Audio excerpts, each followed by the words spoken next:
안녕하세요. 이야기가 있는 송은당 학영서자의 박하경 작가입니다. 원령 이순옥 시인의 봉선화라는 시를 소개해 드릴 텐데요.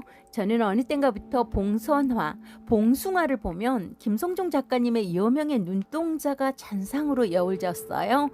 당연히 시인의 봉선화란 시를 대하면서 울컥 뱉어냄처럼 여명의 눈동자가 선연해졌답니다.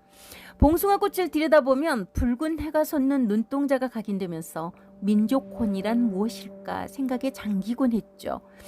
MBC에서 36부작으로 1991년 10월 7일부터 1992년 2월 6일까지 방영되었던 수목 드라마 일제강점기에서 시작하여 해방 이후의 혼란기를 거쳐 한국 전쟁 시기에까지 이르는 시대를 다룬 걸작 시대극입니다.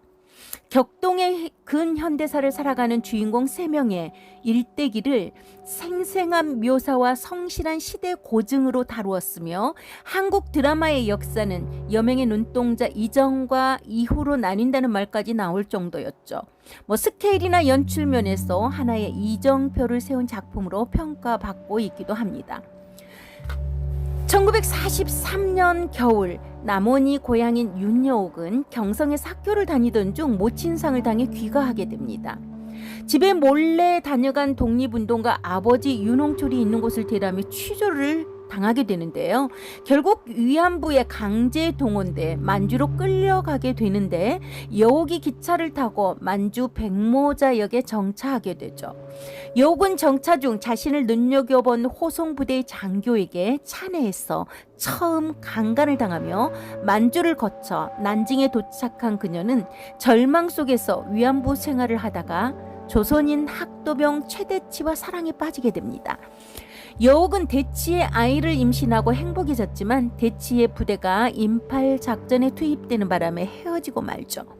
여옥은 아이를 낳으려는 신념으로 굳건히 견디면서 여러 지역을 전전하게 되는데 사이판으로 가게 되고 그곳에서 우연히 위안부 검진을 나온 조선인 학도병 장하림을 만나 그의 도움으로 위안부 생활에서 잠시 벗어나 지내게 됩니다.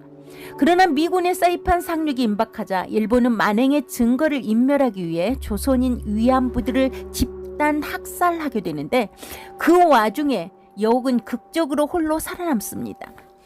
미군에 의해 사이판이 함락되면서 여옥은 투항하여 포로 수용소 생활을 하게 되고 그곳에서 장하림과 재회합니다.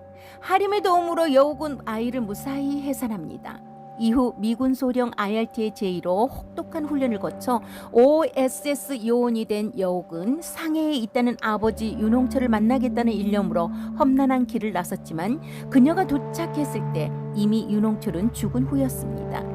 이후 여옥은 경성으로 돌아와서 국일관이라는 고급 요정에서 기생으로 스파이 활동을 하다가 마침 국내에서 스파이 임무를 수행하던 장하림과 접선하며 일본 고위급 인사들로부터 정보를 빼내는 등 정보원으로서 목숨을 건 독립운동을 하게 되죠. 이후 부민간 폭탄 의거 사건에 참여하다 마침 그녀의 얼굴을 알아본 일본 형사에 의해 붙잡혀 모진 고문을 당하다가 옥중에서 해방을 맞게 됩니다. 개성에 살던 대장장이 아들 최대치는 1943년 북경대학 재학 중 동창 권동진과 방학 때 잠시 귀국했을 때 귀국한 지 며칠 안 돼서 군에 징집을 당합니다. 군 기피자가 되면 부모가 어떤 곤욕을 치를지 알기 때문에 순순히 군에 입대하게 되면서 여옥을 만나게 되고 그의 파란만장한 일대기가 펼쳐지죠.